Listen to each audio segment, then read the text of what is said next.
श्राद्ध क्या है, पितर कौन होते हैं, जानिए श्राद्ध और पितरों से जुड़ी कुछ विशेष बातें। भाद्रपद शुक्ल पूर्णिमा से लेकर आश्विन कृष्ण अमावस्या तक का समय श्राद्ध पक्ष या पितृपक्ष कहलाता है। इस श्राद्ध पक्ष में अपने पितरों की आत्मा के लिए श्राद्ध कर्म किए जाते हैं। आज इस लेख में हम श्राद्ध और पितरों से जुड़ी कुछ विशेष बातों के बारे में जानेंगे।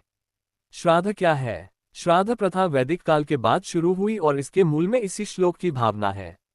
उचित समय पर शास्त्रसम्मत विधि द्वारा पितरों के लिए श्रद्धा भाव से मंत्रों के साथ जो दान दक्षिणा आदि दिया जाए वही श्राद्ध कहलाता है।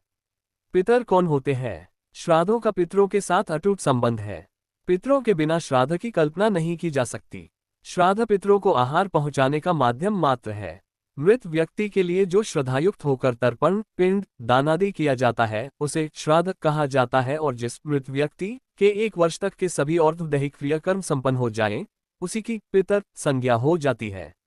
श्राद्ध के देवता वसु, रुद्र और आदित्य श्राद्ध के देवता माने जाते हैं। श्राद्ध क्यों करें?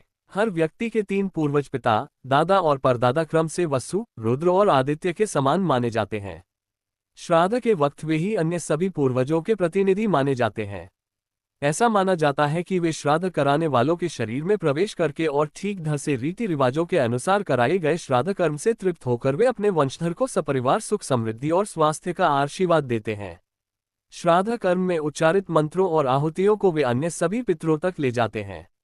श्राद्ध के प्रकार। श्राद्ध 3 प्रकार के होते हैं। नित्य ये श्राद्ध के दिनों में मृतक के निधन की तिथि पर किया जाता है। नैमित्तिक किसी विशेष पारिवारिक उत्सव जैसे पुत्र जन्म पर मृतक को याद कर किया जाता है। काम्य ये श्राद्ध किसी विशेष मनौती के लिए कृत्तिका या रोहिणी नक्षत्र में किया जाता है। श्राद्ध करने को कौन उपयुक्त?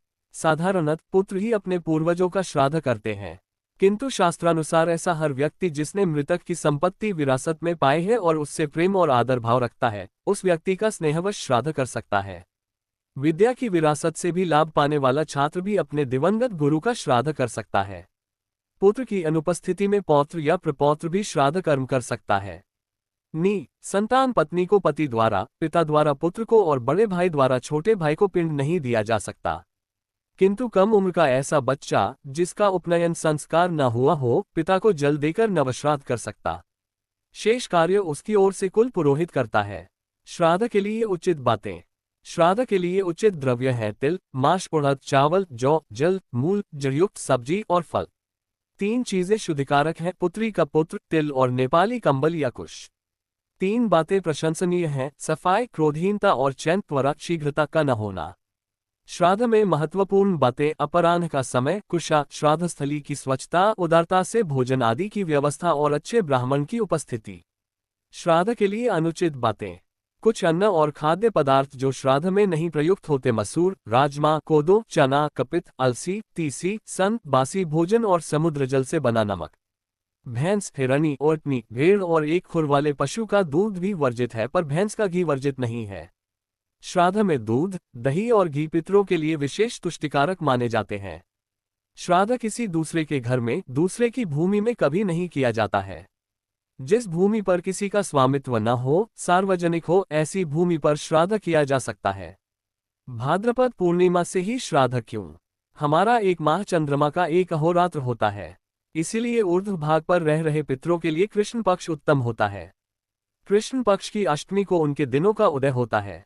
अमावस्या उनका मध्याह्न है तथा शुक्ल पक्ष की अष्टमी अंतिम दिन होता है। धार्मिक मान्यता है कि अमावस्या को किया गया श्राद्ध, तर्पण, पिंडदान उन्हें संतुष्टि व ऊर्जा प्रदान करते हैं।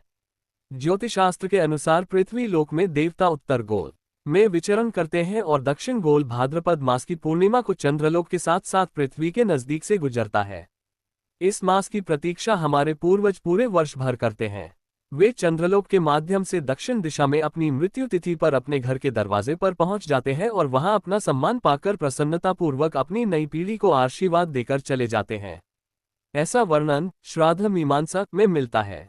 मातामह श्राद्ध। मातामह श्राद्ध अपने आप में एक ऐसा श्राद्ध है जो एक पुत्री द्वारा अपने पिता को व एक नाती द्वारा अपने नाना को तर्पण किया जाता है। इस श्राद्ध को सुख शांति का प्रतीक माना जाता है, क्योंकि यह श्राद्ध करने के लिए कुछ आवश्यक शर्तें हैं। अगर वो पूरी ना हो तो ये श्राद्ध नहीं निकाला जाता। शर्त यह है कि मातामह श्राद्ध उसी औरत के पिता का निकाला जाता है जिसका पति व पुत्र जिंदा हो। अगर ऐसा नहीं है और दोनों में से किसी एक का निधन हो चुका है या ही नहीं तो मातामह श्राद्ध का तर्पण नहीं किया जाता।